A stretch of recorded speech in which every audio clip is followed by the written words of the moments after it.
One of the best players in the world, Frank, no doubt.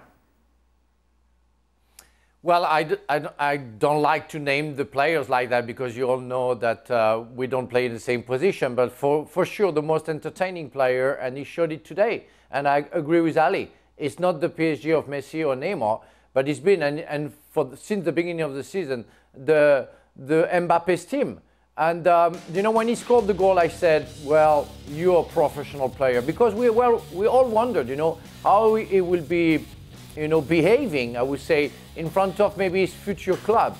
He's been spot on from this first second. He did what he had to do. He was a professional. He scored the winning goals. He created a penalty. He was the main threat.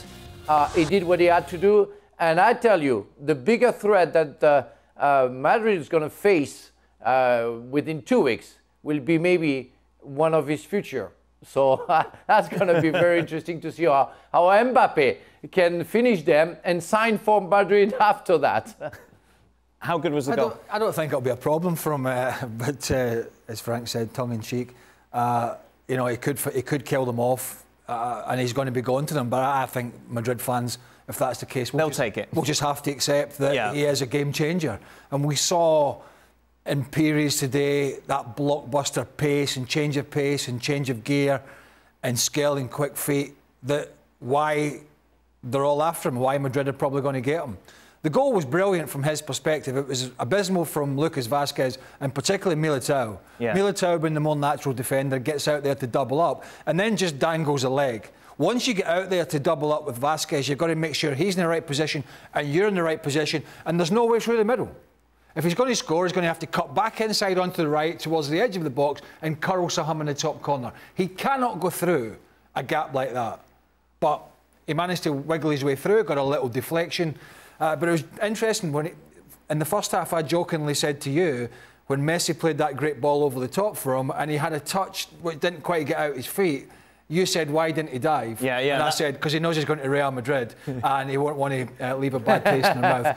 If he does something brilliant, I think the Madrid fans will accept it, but I think he's clever enough to know, let's not be accused of anything in a cheating form in this game. Let's keep it by the book and do our business. But from Real Madrid's point of view, I said to you also, and I'm not blaming Karim Benzema because it was other parts of the team, but he wasn't fit. He didn't look fit. No. I don't think, I mean, somebody will need to get some stats out for me or some Prozone or something and show me where he was sprinting at 100%. I never felt, I always felt watching him, and I know this from a playing perspective, anybody who's had a hamstring problem and comes back really quickly is always thinking about that explosive sprint. And when you've got a player up front who potentially is not fit or fully fit, you've got to get runners from the midfield.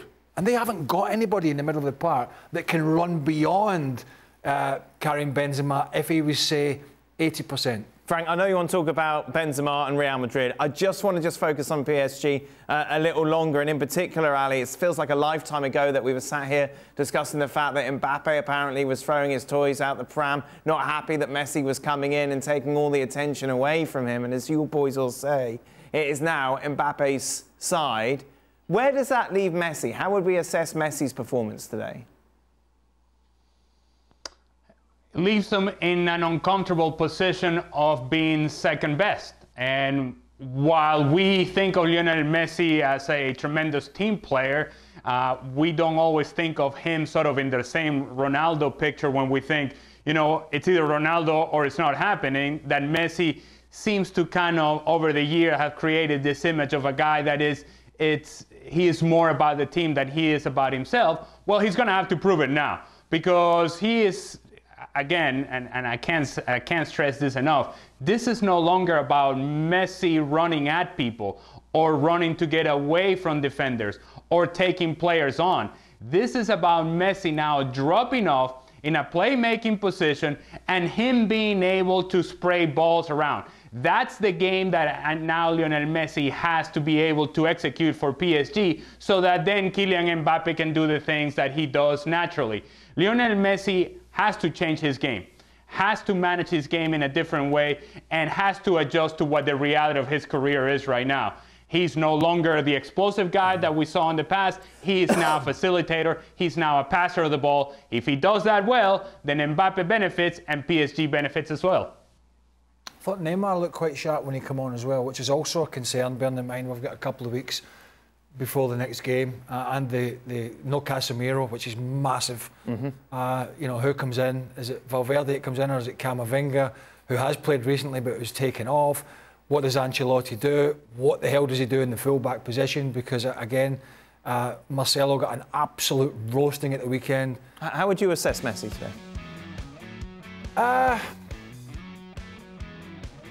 Yeah, I mean, little bits and pieces, but not the game-changing stuff that we once knew. Right. And I think, look, if they go all the way to the Champions League final and have success, and we don't know, they're not the favourites, but they have a heck of a lot of talent, and he doesn't have to carry the burden, and others do, maybe he can accept that now as somebody in their 30s and go, well, you know, I tell you what, I've done it for a decade, so it's up to somebody else. I can play a peripheral role.